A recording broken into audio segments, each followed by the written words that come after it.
40절 되겠습니다. 누가복음 2장 36절에서 40절 말씀, 오늘 설교 제목은 왕자를 기다리는 에클레시아가 되겠습니다. 찾으신 줄 알고요. 누가복음 2장 36절에서 40절 말씀, 우리 한 목소리로 같이 봉독합니다. 시작. 또 아셀 지파 바누엘의 딸 안나라 하는 선지자가 있어 나이가 매우 많았더라. 그가 결혼한 후 7해 동안 남편과 함께 살다가 과부가 되고 84세가 되었더라.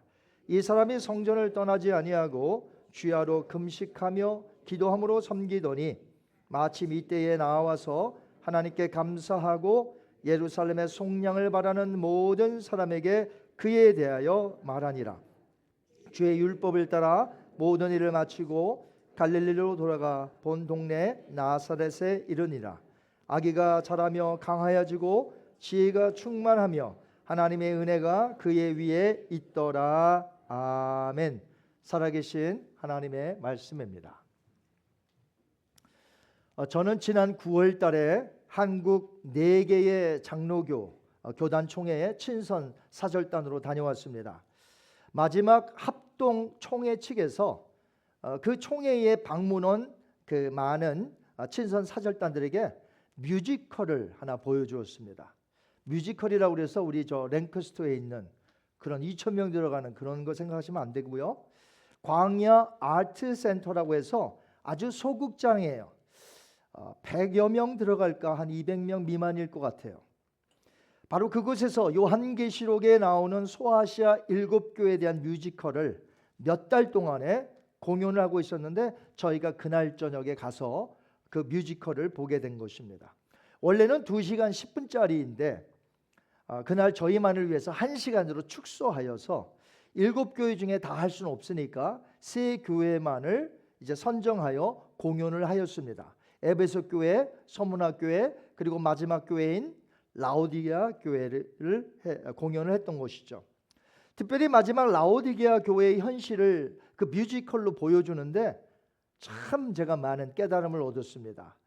물론 성경을 잘 아니까, 요한계시록에 특별히 잘 아니까, 그러나 그들이 그러니까 뮤지컬로 어떻게 그런 그 유혹과 미혹각을 뿌리침과 그 방해와 이런 것들을 묘사하는지 참 많은 감동과 깨달음을 얻었습니다. 이 주인공 여자가 있어요. 주인공 여자가 계속해서 나오죠. 주인공이니까. 이름이 한번 따라 하실까요? 에클레시아.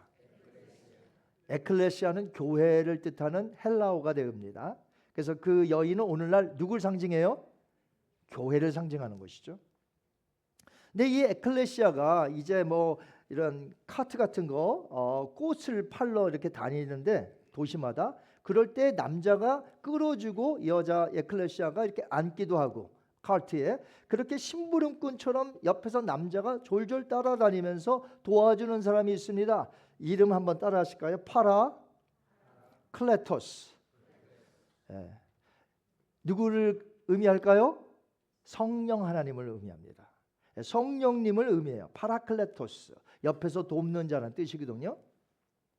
자, 그러니까 주인공 에클레시아 여자가 있습니다. 그리고 옆에는 돕는 남자가 있습니다. 파라클레토스. 근데 이 주인공 에클레시아는 위대한 왕자 아도나이를 사랑하며 그를 기다립니다.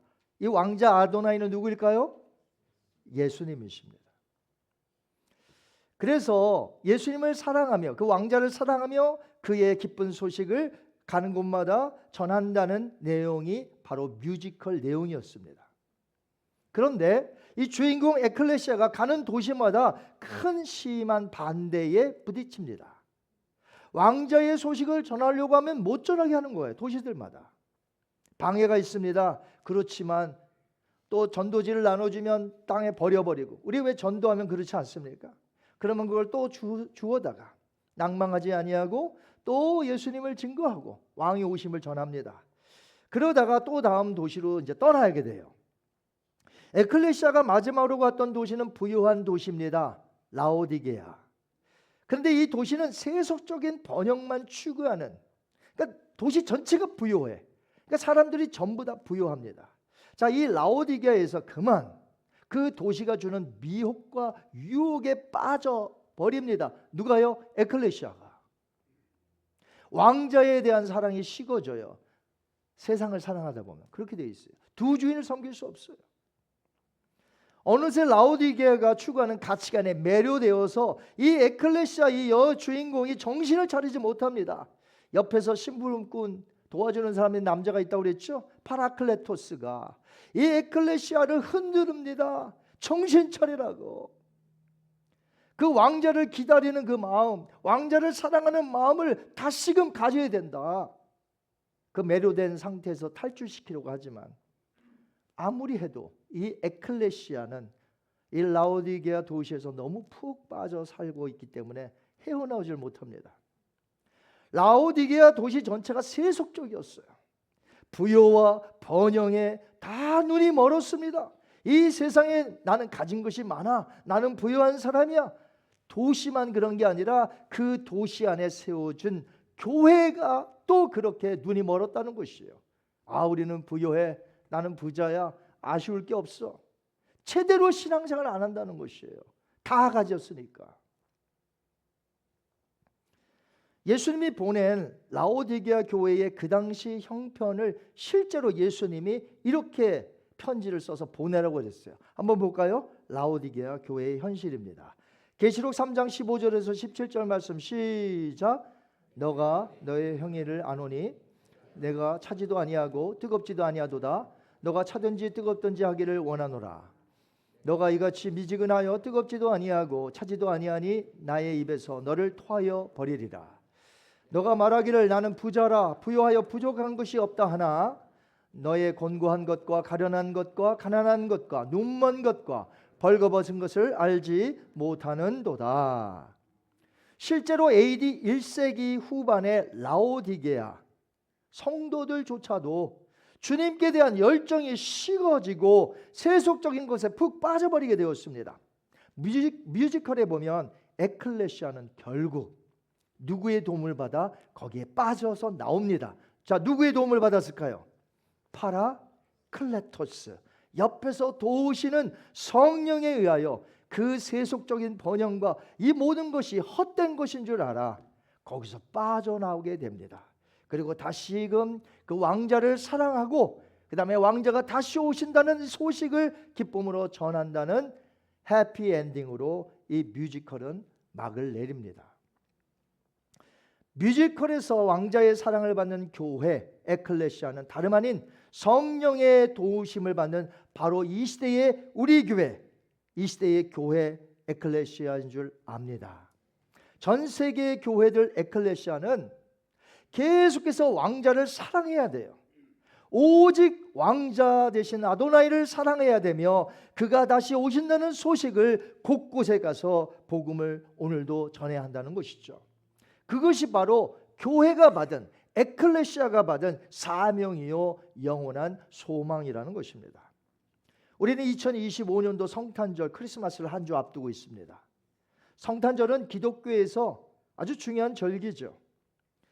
우리 구원자 되시는 하나님의 아들이 인카네이션 성육신 하셔서 이 땅에 오신 것을 기념하며 축하하는 날입니다.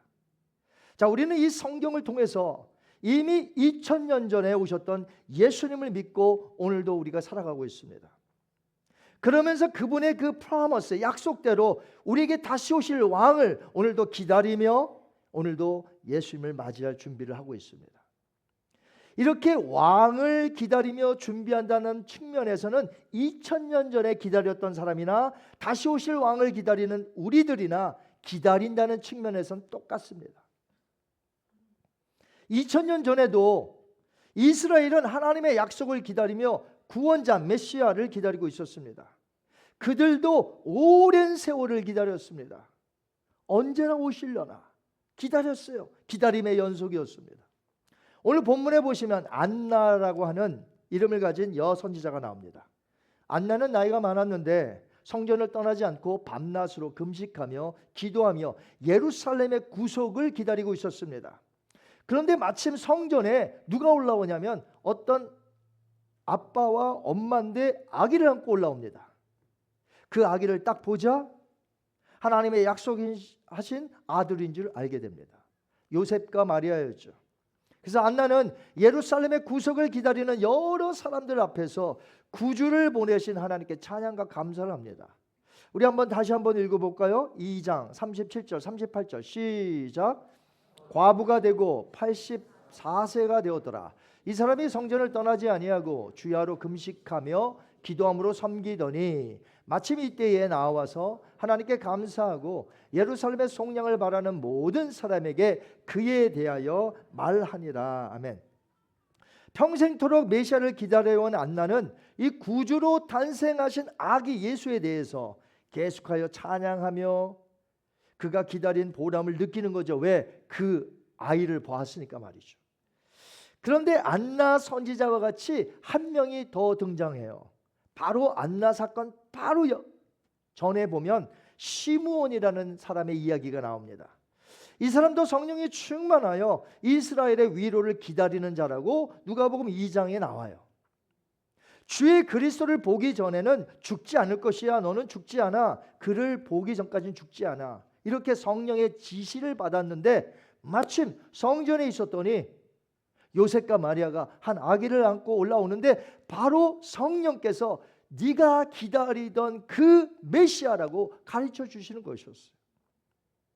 그래서 그 아기 예수님을 품에 안고 하나님을 찬송합니다. 한번 볼까요? 28절부터 32절까지예요. 시작. 시몬이 아기를 안고 하나님을 찬송하여 이르되 주제여 이제는 말씀하신 대로 종을 평안히 놓아 주시는도다. 내 눈이 주의 구원을 보았사오니 이는 만민 앞에 예비하신 것이요 이방을 비추는 빛이요 주의 백성 이스라엘의 영광이니이다 하니, 구원자를 기다렸는데 마침 그 아기가 메시아인 줄 성령이 가르쳐 주심으로 시므온이나 그 다음에요 안나라는 선지자가 속량을 바라보는 모든 사람들에게 이 아기가 구원자임을 선포하게 된 것입니다. 자, 이렇게 두 명의 사람이 나와서 이렇게 말하고 있는 것은 증인의 역할을 하기 위한 거예요. 그러니까 누가는 지금 두 명 이상을 증인으로 채택하는 히브리어에 따라서 히브리 사람들에 의해서 지금 두 명을 얘기하고 있는 거예요. 자, 한 명은 증인이 될 수 없어요. 왜냐하면 한 명은 뇌물을 받고 거짓말할 수 있잖아요. 둘은 돼야 되는 거예요. 둘 이상. 그래서 지금 성경에 예수 그리스도의 탄생에 의해서 바로 이 아기 예수님이 바로 주님 하나님이 보내신 구원자 메시아이다라는 것을 두 명의 사람을 통해서 우리에게 지금 가르쳐주고 있는 것입니다. 그러나 수많은 사람들이 그 당시에 메시아를 기다린 이유는 달랐어요. 이스라엘을 로마 제국의 식민지에서부터 건져내어서 독립된 나라로 회복시키는 정치적인 힘 있는 메시아를 원했던 것입니다. 자, 우리가 성경을 통해서 국가 이스라엘의 회복을 위하여 오신 것이 아님을 알 수 있습니다. 누가요? 예수님이. 예수님은 오신 이유가 모든 죄인들을 죄에서부터 해방시키시고 영생을 주심으로 하나님 나라와 그 백성으로 살게 하기 위하여 인간의 몸으로 낮고 낮은 이 땅에 오신 것이죠.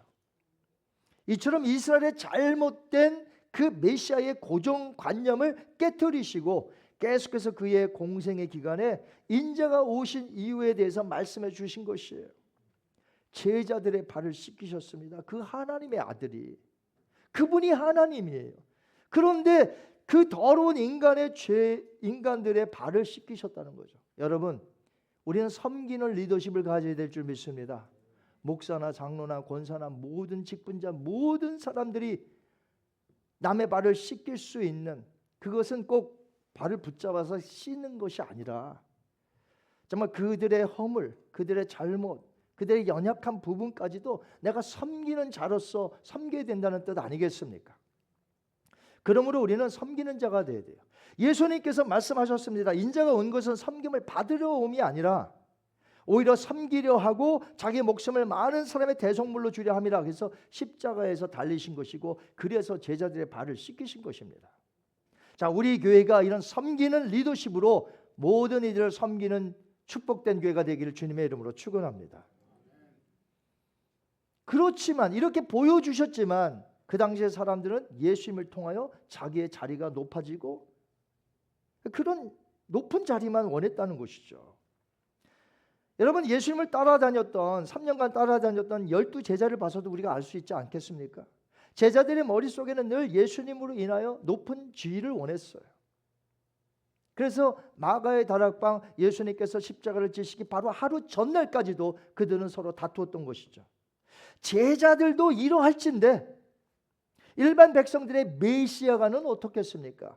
이 고정관념이 깨져야 될 텐데.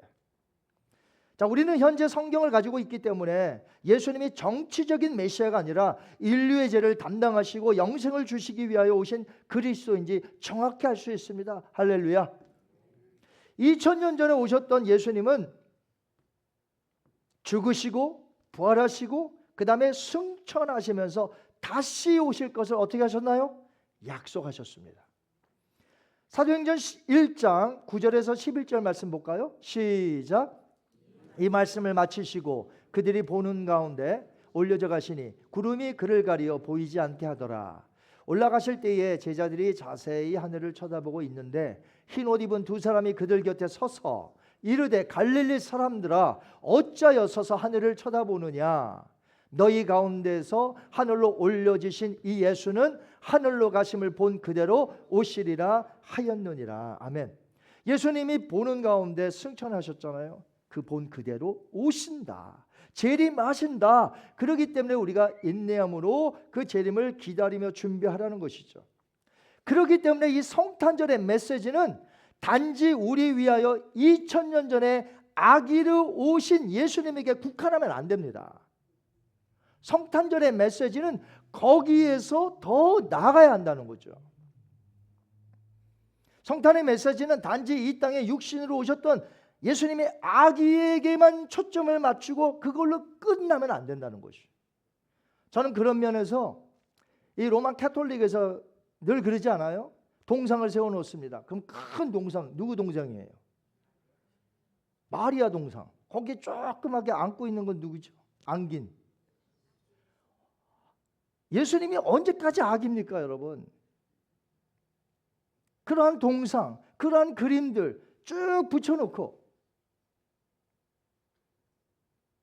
성탄절의 메시지는 아기로 오셨으나 우리 위하여, 그러니까 그분의 십자가의 죽음 그리고 다시 오실 예수 그리스도까지 연결이 돼야 된다는 거죠.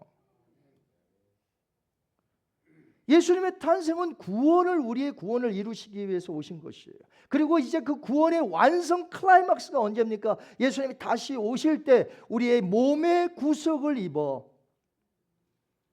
완전한 저 천국에 들어가는 이 모든 것이 구원이거든요. 그래서 이 메시지가 거기까지 이렇게 연결이 되어야 된다는 것이죠. 저와 여러분은 교회로 부름을 받아 이 세상에서 예수님의 신부로 살아가는 에클레시아가 됩니다. 에클레시아. 부르셨다는 거예요. 부름을 받았다. 이런 뜻이에요. 에클레시아. 자, 세상 속에서부터 여러분 사셨잖아요. 세상에서부터 지금 사시다가 주일날 되니까 어디로 오셨습니까? 하나님이 부르시니까 여기 오신 거예요. 오늘 성령님이 부르셔서 이곳에 오신 줄 믿습니다. 그냥 시간이 되었으니까 아무 할 일이 없어서 교회나 가보자가 아니라는 것이에요. 하나님이 세상에서부터 부르셔서 믿음의 공동체, 다시 한번 우리의 사명을 갖고 세상으로 들어가 하나님의 그 다시 오심을 우리가 증거하기 위하여 다시 한번 마음으로 되새기고 우리가 힘을 얻고 성령 충만하여 세상으로 들어가는 것이죠. 굉장히 중요한 날이에요. 여러분은 혹시라도 죄송합니다. 오늘 할 일이 없는데 교회나 가자. 이렇게 오셨다면 교회를 너무 모르는 거예요. 교회는 그런 곳이 아니에요. 교회는 그런 곳이 아니에요. 교회는 와서 예수 그리스도의 말씀으로 다시 한번 힘을 얻고 다시 한번 은혜 속에 세상에 들어가 예수 그리스도의 다시 오심을 증거하기 위하여 다시 파송받는 그러한 공동체인 줄 믿습니다. 우리 옆에는 누가 계세요? 우리를 도와주신 파라클레토스 성령께서 계십니다. 자, 뮤지컬 이야기를 했습니다만 여주인공 에클레시아 옆에는 항상 옆에서 도와주는, 정신을 차리지 못하면 흔들어 깨우고 정신 차려. 이렇게 세속에 빠져 있으면 어떻게 예수님 왕자 다시 오실 텐데.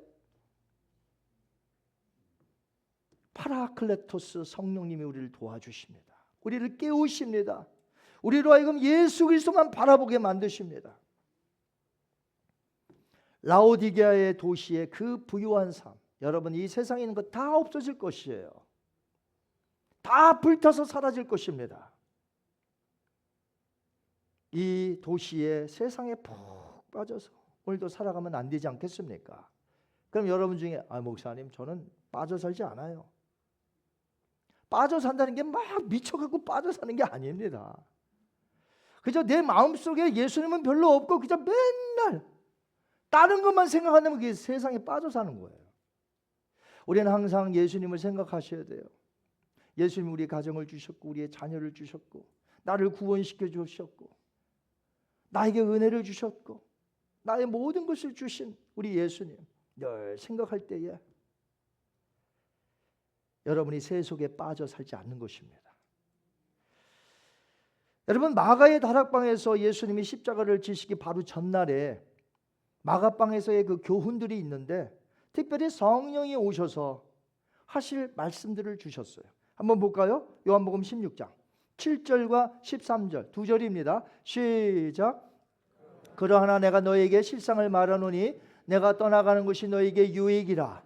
내가 떠나가지 아니하면 보혜사가 너에게로 오시지 아니할 것이요 가면 내가 그를 너에게로 보내리니 그러나 진리의 성령이 오시면 그가 너희를 모든 진리 가운데로 인도하시리니 그가 스스로 말하지 않고 오직 들은 것을 말하며 장래일을 너에게 알리시리라. 그가 내 영광을 나타내리니 내 것을 가지고 너에게 알리시겠습니다. 아멘. 여러분 예수님은 승천하시면서 이 땅에 그분의 교회 에클레시아를 두셨습니다. 근데 에클레시아만 두신 것이 아니라 이 에클레시아 교회를 옆에서 도울 수 있는 강력한 능력의 하나님 누구시죠? 성령 파라클레토스를 우리에게 주셨다는 것이에요. 그래서 항상 주님만 바라볼 수 있도록 전도할 때도 힘을 내어 전도할 수 있도록 우리의 사랑이 식어지면 다시금 사랑을 갖출 수 있도록 옆에서 도우시는 분이 바로 파라클레토스 성령님이라는 것이죠. 신앙은 기다림의 연속입니다. 기다림의 연속. 2000년 전에 메시아를 기다리며 준비했던 사람들, 그러나 결국 기다림 속에 만났다는 것이죠. 시므온과 안나 보세요. 그렇게 기다렸는데 메시아를 만나게 되었다는 것이죠. 마찬가지로 우리도 우리 에클레시아가 다시 오실 아도나이 그 왕자, 그 예수님의 왕의 기한을 지금 기다리고 있습니다. 기다림의 연속. 그러나 만날까요? 안 만날까요? 만난다는 거죠. 기다림의 연속에는 끝이 있다는 것입니다. 2000년 전에도 오신다 결국 오셨듯이 예수님이 다시 오신다 할 때에 끝내 오신다는 거죠. 그래서 우리는 만나게 될 것입니다. 신앙이란 기다림의 연속이지만 언젠가 만난다는 것이죠. 여러분 성탄절의 의미를 되새겨 보시고 오늘도 다시 오실 왕자 아도나이를 기다리며 준비하고 계신가요? 동시에 다시 오실 왕의 그 기쁜 소식을 오늘 나가서 전하고 계신가요? 아무리 방해와 박해가 있다 할지라도 우리는 가서 해야 됩니다. 왜요? 우리 옆에서 우리를 도와주시는 파라클레토스, 우리 성령님이 우리를 도와주시기 때문에 그렇습니다. 우리 모두 예수님의 신부인 줄 믿고 이 땅에서 다시 오실 주님을 바라보며 오늘도 이 성탄절을 기쁨으로 주의 기쁜 소식을 전하며 사는 저와 여러분이 되시기를 주님의 이름으로 축원합니다. 다 같이 눈을 감습니다. 왕자를 기다리는, 왕자를 사모하는 에클레시아, 바로 저와 여러분입니다. 교회는 건물이 아닙니다. 건물은 교회 믿음의 공동체가 쓸 수 있도록 필요하기 때문에 그렇게 해서 있는 것이 건물입니다. 에클레시아는 믿음의 공동체입니다. 세상에서부터 부름을 받은 사람들, 믿음의 사람들, 바로 저와 여러분이 에클레시아입니다. 바로 이 에클레시아를 도와주시는 파라클레토스 성령 하나님이 계십니다. 우리 왕의 귀환을 기다립시다. 곧 오실 것입니다. 우리 예수님을 사랑합시다. 그리고 복음을 전파합시다. 바로 이것이 탄생의 메시지입니다. 오늘 이 시간에 다 같이 한번 기도하며 그렇게 살게 해달라고 기도하며 나갑니다. 자비로우신 아버지 하나님, 우리를 주시고 감사합니다. 오늘도 하나님께서 우리에게 은혜를 주십니다. 아버지 하나님 말씀을 통하여 깨닫게 해주시니 감사합니다. 우리 하나님을 찬양합니다. 우리 위하여 보내주신 성육신하신 예수 그리스도, 십자가를 지시고 부활 승천하시어 이제 다시 오실 주님, 그 주님을 바라보며 오늘도 기다리며, 오늘도 사랑하며, 오늘도 전파하며 살게 하시니 감사합니다. 성령님의 도움을 받아 살아가고 있사오니 우리 교회 축복하여 주시옵소서. 이 시간에 우리 다 같이 기립하셔서 우리 결단 찬양 부르시고 오늘 예배를 모두 마치도록 합니다.